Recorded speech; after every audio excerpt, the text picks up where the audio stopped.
jamak ya, bentuk bukan mufrad tapi jamak, bukan bentuk tunggal. Tunggalnya alaqah. Al-alaq ini jamak. Apa tujuannya? Yang pertama, Allah Subhanahu wa taala ingin menjelaskan kepada kita akan banyaknya nikmat Allah yang Allah berikan kepada makhluknya pada saat penciptaannya. Allah ingin menjelaskan banyak sekali nikmatnya kepada makhluknya pada saat proses penciptaannya. Kita di dalam rahim ibu kita dapat rezeki dari mana? Dari Allah Subhanahu wa taala. Ya, dari Allah Subhanahu wa taala. Dan makanan kita apa? Adalah darah haid yang diubah oleh Allah Subhanahu wa taala menjadi asupan gizi lewat plasenta, kemudian memberikan asupan pada embrio. Ya. Itu adalah darah haid. Makanya orang hamil tidak haid. Kemudian setelah keluar, darah haid tadi belum keluar dari seorang ibu dan berubah menjadi air susu. Dari penciptaan ini Allah Subhanahu wa taala memerintahkan kita merenungi bahwasanya kita tercipta dari setetes air mani. Yang kalau hal itu ada, manusia jadi berhadas besar, harus mandi. Air itu pun disiram karena dianggap kotor. Dari situ kita tercipta. Dan makanan kita adalah darah haid yang apabila keluar itu juga wanita menjadi berhadas besar, tidak boleh sholat, tidak boleh puasa. Dan kita saat menyusu itu juga dari darah haid yang dialokasikan oleh Allah Subhanahu wa taala menjadi air susu. Maka dari sini tidak ada yang bisa kita sombongkan. Ya, tidak ada yang bisa kita sombongkan. Baik dari penciptaan kita, kemudian Allah mengatakan man laqad khalaqnal insana fi ahsani taqwim. Kemudian Allah ciptakan kita dengan sebaik-baik bentuk. Maksudnya harus sebaik-baik bentuk. Kemarin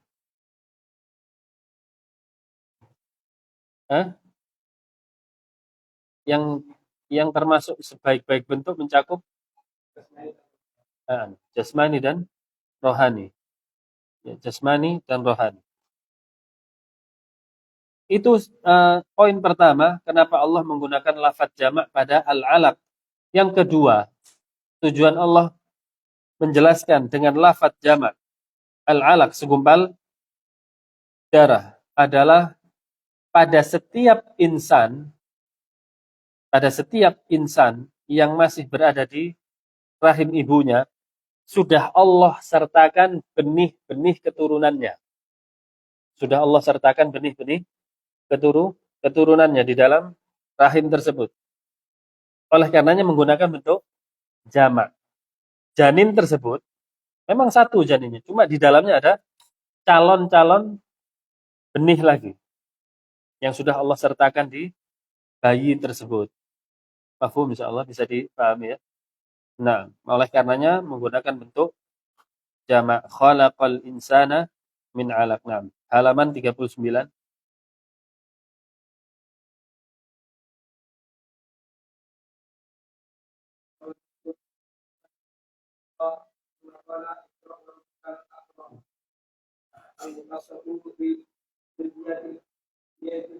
Bighayatil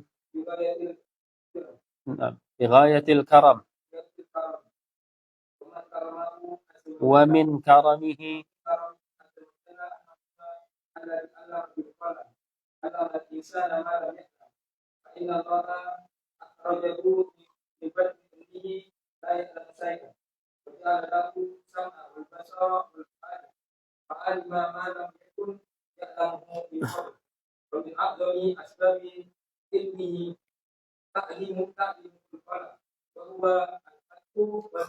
al-khat. Kemudian Allah mengatakan Iqra wa rabbukal akram. Bacalah dan sesungguhnya Rabbmu itu maha mulia. Yang dimaksud mulia di sini adalah dermawan. Al-karam menunjukkan kemuliaan Allah yang sifatnya dermawan, mudah memberi. Mudah memberi. Dan salah satu kedermawanan Allah Subhanahu wa taala disebutkan pada ayat berikutnya, 'allamal insana ma lam ya'lam. Allah Subhanahu wa taala mengajarkan manusia yang sebelumnya tidak pernah mereka ketahui. Beranjak lagi dewasa semakin bertambah pengetahuannya. Ini adalah bukti dari 'allamal insana ma lam ya'lam, ya. Kemudian yang juga dibahas di sini adalah wa min a'zami asbabi ilmi, dan sebesar-besar sebab Allah Subhanahu wa taala memberikan ilmu, ta'lim, proses belajar manusia adalah dengan pena. Di sini disebutkan wa huwal khattu wal kitabah. Yang dimaksud di sini adalah al-khat, yaitu rangkaian huruf, wal kitabah, dan kemudian disusun menjadi sebuah kitab penulisan.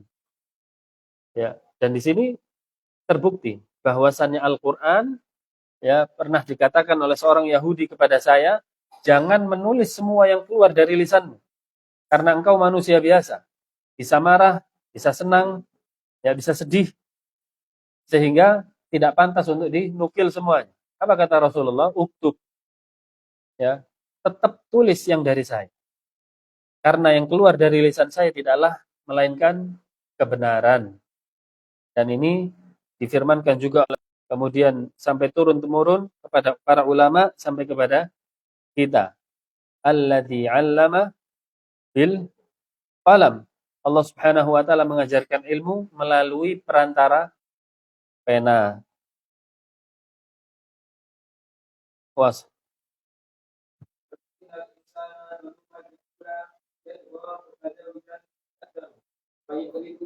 Bertindak bodoh, berbuat zalim dan bertindak bodoh atas segala macam nikmat yang disebutkan mulai dari ayat 1 sampai 5. Kemudian Allah mengatakan, kalla innal insana la yatgha. Sungguh bahwasannya manusia sudah yatgha, melampaui batas. Di sini disebutkan yatgha dan larangan Allah Subhanahu wa taala. Sebagai bentuk syukur kepada Allah, kita tidak melampaui batas tersebut. Apapun yang diperintahkan oleh Allah Subhanahu wa taala lakukan, dan yang dilarang oleh Allah maka jauhi. Idza ra'a nafsahu ghaniyan bima an'ama Allah. Biasanya perbuatan melampaui batas ini apabila manusia dalam kondisi harta, masa muda, sehat badannya, waktunya kosong, terkumpul seluruh yang bisa menghancurkan orang tersebut. Ya, kalau kita waktu muda, punya harta, waktu kosong, saat apa yang kita pikirkan? Ada mikir, sepertinya masjid butuh bantuan. Punya harta ini, pemuda ini. Pemuda pegang fulus, pegang uang. Maka di sini kata para ulama, ketika hal itu terkumpul, maka terkumpullah seluruh hal yang bisa menghancurkan diri. Kecuali kalau dia waktunya luang, badannya sehat tapi nggak punya uang. Kemana? Ya ke masjid akhirnya. Nggak punya uang. Ya, tapi kalau sudah punya uang, apa yang dia pikirkan? Macam-macam. Yang intinya itu adalah duniawi. Hanya sedikit kecuali yang diberikan rahmat oleh Allah Subhanahu wa taala. Allah tidak butuh pada Allah Subhanahu wa taala. Ini salah satu bentuk melampaui batas. Nah,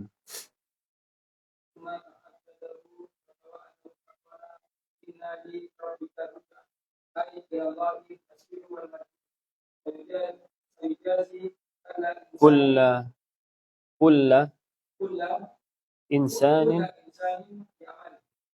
rabbika ruj'a. Kepada Rabbmu lah kembali.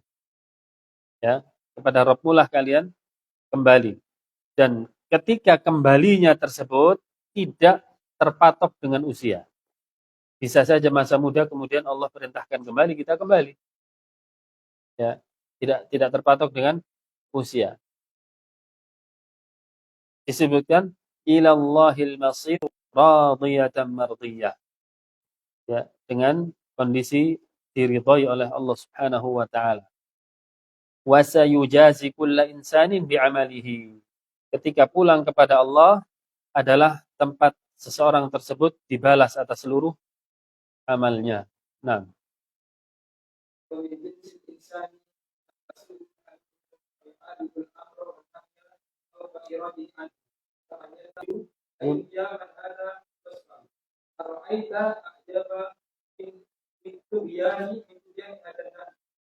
Kemudian penulis mengatakan wa min jinsil insan, di antara jenis manusia, macam-macam manusia yang melampaui batas, man tasu'u halu. Ada yang kondisinya sangat buruk. Fayu'aridul amru wan nahi. Dia meninggalkan seluruh perintah dan larangan Allah. Fauqa salat. Padahal salat adalah sebaik-baik amal. Allah Subhanahu wa taala berfirman, "Ara'aital ladzi yanha." Ya, 'abdan idza shalla. Bagaimana pendapatmu wahai Muhammad ketika engkau melihat orang yang melarang orang yang salat? 'Abdan, seorang hamba idza shalla. Ketika ara'aita in kana 'alal huda.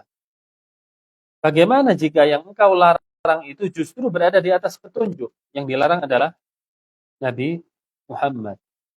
Yang dilarang adalah Nabi Muhammad. Bagaimana jika yang engkau larang itu justru orang yang di atas petunjuk, alal huda? Au amara bittaqwa, atau dia adalah orang yang memerintahkan manusia bittaqwa. Dia suka mengajak manusia untuk bertakwa kepada Allah, yaitu Nabi Muhammad. Dan ini bisa diterapkan pada zaman ini kepada para pembubar kajian dan orang-orang yang iri ketika ada kajian di situ kaum muslimin bisa ambil faedah, berusaha sekuat tenaga untuk mengganggu, mengusik. Tidakkah dia membaca firman Allah Subhanahu, kemudian banyak yang mengambil faedah di situ, bagian yang lainnya iri. Dan di banyak tempat kalau sudah iri, bagaimana? Berusaha memberhentikan kegiatan tersebut, bukan diganti dengan kegiatan yang baru, tapi dibiarkan. Sudah dibangun, dihancurkan, kemudian ditinggal. Manna'il lil khairi mu'tadin athim al khasirun. Jangan takut. Bahasanya kata Allah, golongannya syaitan dialah yang nantinya akan rugi. Dakwah terus jalan. Nanti di akhir ayat, la tuti'hu, nanti kita lalu ya, insyaallah ayatnya. Wasil Syekh.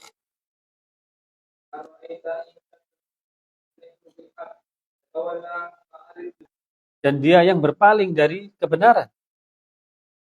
Ya. Alam ya'lam bi anna Allah yara. Tidakkah dia menyangka bahwasanya Allah sedang melihatnya? Allah sedang melihat perbuatannya. Fahuwa muttali'un 'alaihi muhitun bihi. Dan penglihatan Allah Subhanahu wa taala bukan hanya sekedar melihat, tapi muttali' Subhanahu wa taala sebaik-baik yang bisa berbuat makar. Kemudian Allah mengatakan, nah muasil balik. Wala illam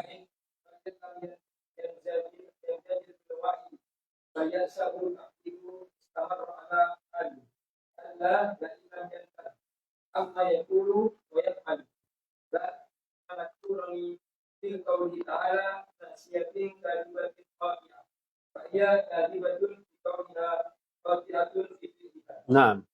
Wala illam yanzajir bil wa'id. Jika dia tadi orang yang menghalangi kebaikan tidak peduli dengan ancaman, kata penulis fal yas'hu tahdid. Ya. Ini istamarra ya. Nasfa'a. Ya, as-saf'u tadi disebutkan as-saf'u adalah al-qabdhu syadid bijadbin. As-saf'u la nasfa'a, kami akan mencabutnya secara keras dari ubun-ubunnya. Kami akan mencabutnya secara keras dari ubun-ubunnya. Ya, tapi ini menggerakkan manusia untuk berbuat buruk, menghalangi orang berada di jalan Allah Subhanahu wa taala. Nasiyatin kadhibatin khati'ah. Halaman 40. Nasiyatin kadhibatin khati'ah. Kata Allah mensifati dengan ubun-ubunnya nasiyatin.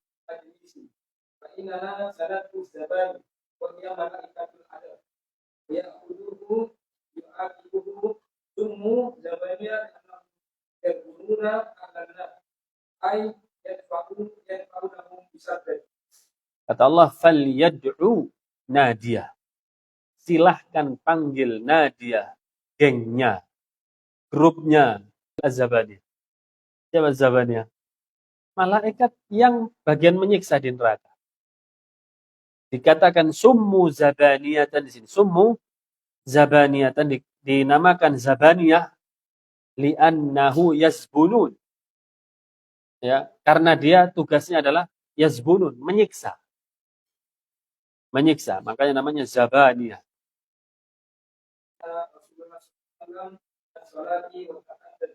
Ya, ayat di atas as-sabiqah nazalat fi sya'ni Abi Jahal. Turun tentang perkaranya Abu Jahal. Hina naha Rasulullah, ketika dia melarang Rasul sallallahu alaihi wasallam anis shalah, untuk salat. Wa tahaddadahu, plus Abu Jahal mengancam Nabi Muhammad.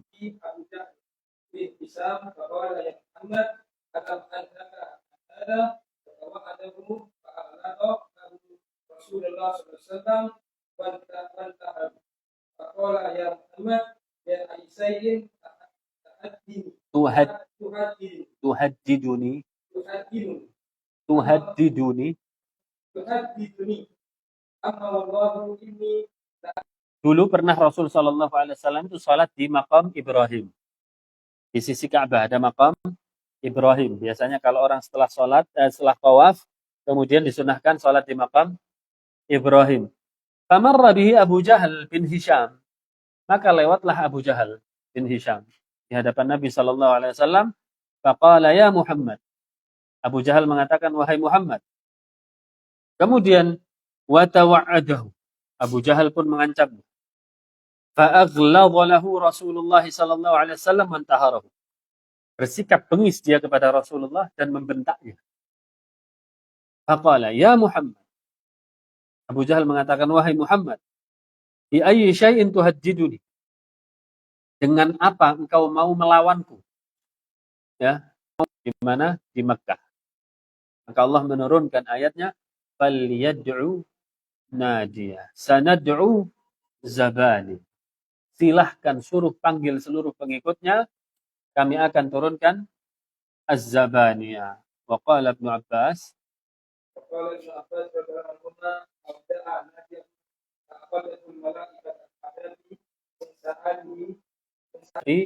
manna lil khair. Orang-orang yang berusaha menghalangi kebaikan. Dakwah milik Allah, agama ini milik Allah, kita hanya berusaha menyebarkannya. Adapun orang yang mengusik urusannya dia dengan Allah Subhanahu wa taala. Ya. Naam. Walamma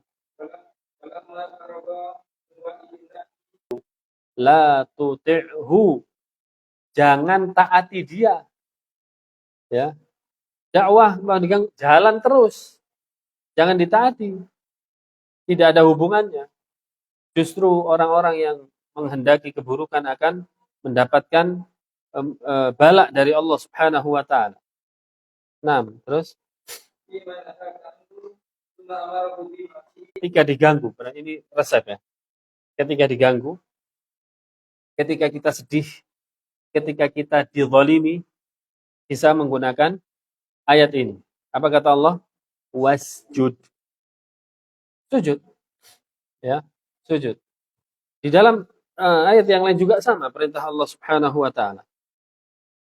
Allah Subhanahu wa taala mengatakan di dalam, ya, dan atas tekanan mereka kepadamu, fadzakir bil Qur'an.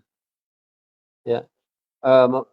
Pada surat Qaf ayat 39. Ini yang nomor 2-nya, yang 39-nya fasbir ala ma yaqulun. Sabarlah wahai Muhammad terhadap apa yang mereka katakan kepadamu. Wasabbih bihamdi rabbik. Pertama resepnya apa?